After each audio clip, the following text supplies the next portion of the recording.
This is one of the primary reasons as to why. U.S. and Israeli attack on Iran, at least 115 girls killed in strike on school. Now, if you remember, when the attacks on Gaza were transpiring, one of the most devastatingly horrific aspects was when they were blowing up hospitals. Obviously, the story of Hind Rajab is the one that always comes to mind in terms of the torturing of innocent children. But today, you can't say that it was Hamas that was stuck in the schools. That was the reason why they decided to do this. Eyewitness tells MEE, Middle East Eye, girls aged between 7 and 12 seen lying dead across their school. And this was Israel. And the Hasbara, of course, went out in full force to deny that they had anything to do with it.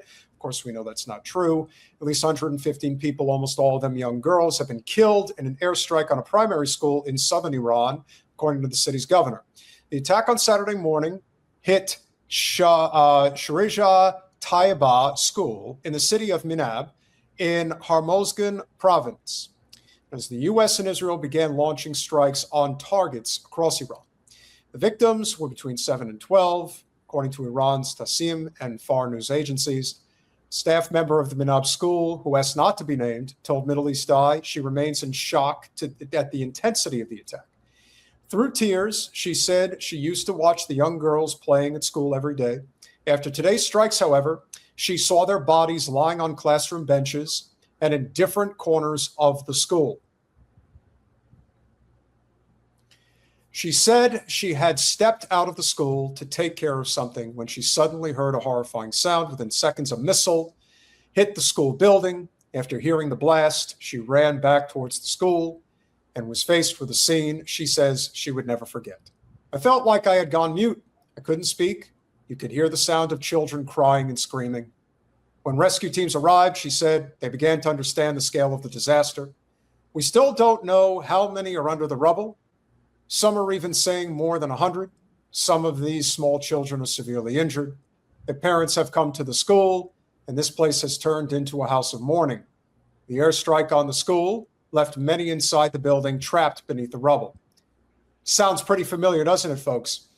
There were 170 female students at the school. Oh, wow, they got almost 70% of them. Nice average, right, Israel? There were 170 female students at the school at the time of the attack. So far, at least 45 have been reported wounded. Footage passed by Telegram accounts affiliated with the Islamic Revolutionary Guards Corps appears to show people digging through the rubble. Smoke could see rising from surrounding buildings while a wrecked car lay in the street. People were heard screaming and wailing. Others appeared to be in shock. This is just one of many stories that you will see, and one of the many reasons why doing away with our unholy alliance with this genocidal state is imperative, because if we don't, they will drag us to hell with them.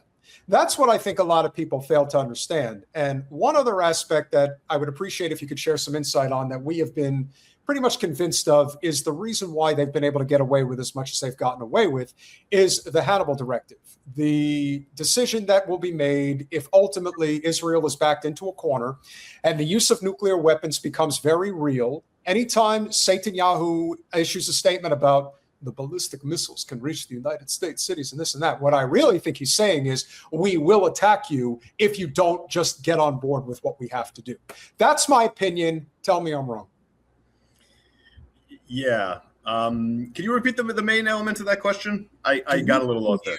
Do you believe that the biggest reason why the United States basically has, or Israel has the U.S.'s balls in a sling at this point in time is because there basically is an understanding that if the walls do in fact close in on Israel, that they will drop nuclear bombs if they have to, if this is basically like the last go around, the Samson option, if you will? I don't think so. I don't think that that this relationship is based on coercion.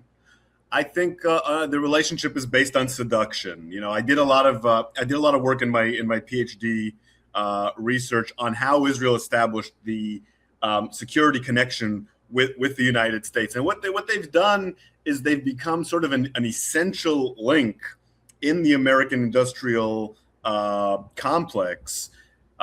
Becoming sort of a go-to for certain kinds of technology, for testing that technology on enemies for being the arm of enforcement for the United States against rogue states and enemies, and cultivating strong personal relationships with people in the military and in all those companies. And really, the Epstein files give you some insight into how this happens, how Israel becomes instrumental in all these machinations that the United States has, and the Mossad and its abilities are a very important part of that. I don't think Israel needs to coerce. There's a lot of true believers still. There used to be more, but also Israel's incredibly useful, and Israel's making people a lot of money. I've also said, and you bring up a very good point, Yep. which is the biggest reason why I don't think there has just been a full-blown disassemblement of the relationship is because of capitalism. When you have as much money and as much infrastructure invested, and it isn't just the banking system, it's technology, there's a lot of layers to this, where people may not necessarily want to deal with Israelis, but they feel that they don't have any other choice because their financial interests are rested within all the things that they're currently wrapped up in. I mean, I'm in commercial real estate in Florida, so I know this all too well. Now, I make a very principled decision just not to work with Israelis, period, and I don't. So that's something that you can choose to do, but that's also something that not most people are willing to do. And when you think about how much money's on the table, how many different ways that they are willing to manipulate their circumstances, I can certainly understand where you're coming from. Do you feel that you have any particular biases that, maybe it's a little harder to overlook? I mean, you are from the region, and, perhaps there are things that maybe you perceive as being one way and that the average American maybe doesn't understand or doesn't see it in the same context? Well, I mean, I certainly have my biases. At first, I was biased towards Israel. Today, I'm so disappointed in them. A lot of people accusing me of having a bias against Israel. I'm so disappointed in my country and everything that it does, and all that. But yeah, I mean, Americans very fundamentally do not understand the Middle East. It doesn't matter if they're liberal or anti-establishment or neocons. They all share a fundamental misunderstanding of the Middle East. They take an area that is very power politic influenced and has a lot of clan relations and family relations and all sorts of complications that Americans don't really understand. And they boil it down to sort of good versus evil, depending on where they are on the political map. So who is good and who is evil will change. But that's always what Americans do. And Middle Easterners don't really, obviously they prefer themselves to their enemies and they view their enemies as evil. But Middle Easterners don't really look at things like that. I think all of us who grew up in the region understand that the actors are pretty much universally bad and exploitative and violent. And it's really a question of creating incentives for better behavior. Because if you let one of the sides completely win, really bad things will happen. Anytime you have a war in the Middle East, whoever wins ends up committing atrocities against the other side.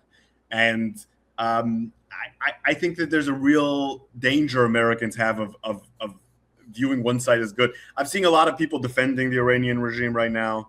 I'm seeing a lot of people defending Israel right now. And these are not good regimes. These are not good people. They do horrible things.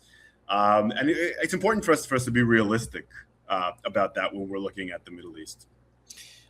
Last question. Does Israel have the right to exist? Not in its current form.